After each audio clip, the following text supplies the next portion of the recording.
Astăzi este zi de sărbătoare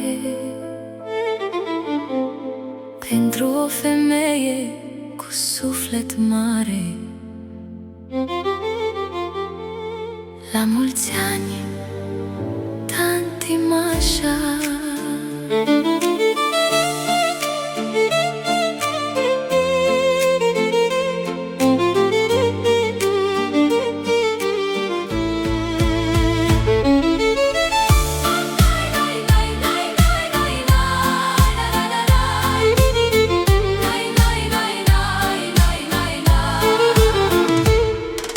O doamnă, o mamă, o soție, o prietenă cum rar mai poate fi, cu vorba bună și inima deschisă.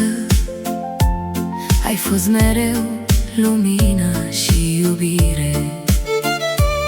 Chiar dacă viața a fost uneori mai grea, tu n-ai lăsat durerea să te plece. Ai mers înainte cu capul sus și ai biruit tot ce viața ți-a adus. La mulți ani, tanti Mașa, să fii sănătoasă și iubită, să ai în casă bucurie și fiecare zi să-ți fie fericită. La mulți ani, femeie minunată, cu suflet cald și inimă curată, să-ți dea Dumnezeu ani mulți și buni, cu pace, dragoste și oameni dragi împrejur.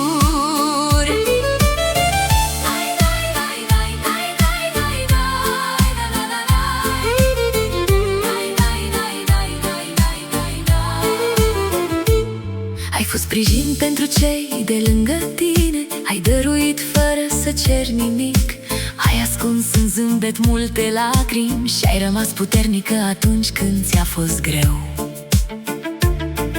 Ca mamă ai iubit fără măsură, ca soție ai păstrat căldura, iar ca prietenă ai fost mereu aproape, cu un sfat bun și brațele deschise. Astăzi toate grijile să tacă, iar fericirea să-ți bată la poartă, să fii înconjurată de iubire și să primești înapoi toată bunătatea dăruită. La mulți ani, tanti Mașa, felicitări din inimă, să-ți fie viața senină, cu sănătate